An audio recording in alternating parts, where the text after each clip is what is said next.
আমি দলগাঁৱৰ বিভিন্ন অঞ্চলত ঘূৰিছোঁ, দিঘিত বিভিন্ন পঞ্চায়তত গৈছোঁ আৰু ৰাইজৰ পৰা আমি যথেষ্ট সঁহাৰি পাইছোঁ। ৰাইজে উঠি পৰি আহিছে যে অসম গণ পৰিষদ দলৰ লগত থাকিব লাগে, যে অসম গণ পৰিষদ দল যে অসমৰ এটা আঞ্চলিক শক্তি আৰু এই আঞ্চলিক শক্তিয়ে যে কোনো ভেদাভেদ নাই, কোনো ধৰ্মৰ নামত বিভাজন নাই, সেই বিভাজন নোহোৱা দলটোৰ প্ৰতি ৰাইজৰ যথেষ্ট সঁহাৰি প্ৰতিফলিত হৈছে, যাৰ ফলে আমি আজি উঠি পৰি আহিছোঁ। আজি দেখিব অপূৰ্ব কুমাৰ ভট্টাচাৰ্য ডাঙৰীয়া উপস্থিত আছে, আমাৰ জিলাৰ সমূহ বিষয়ববীয়া উপস্থিত আছে, কেন্দ্ৰীয় নেতৃবৃন্দ নিবেদিতা বাইদেউ উপস্থিত আছে আৰু ৰাইজৰ যথেষ্ট সমাগম হৈছে। যুৱ প্ৰজন্ম, মহিলাৰ লগতে আমাৰ জ্যেষ্ঠসকলো সমাগম হৈছে।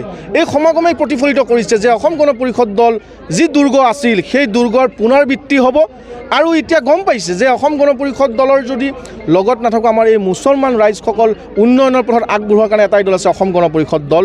কাৰণ যোৱা সময়ছোৱাত UDFৰ যি ইয়াতে প্ৰতাৰণা হ'ল, ৰাইজক লৈ যি বেমিজালি কৰিলে, ৰাইজক লৈ কেনে যি ধৰ্মৰ বিভাগ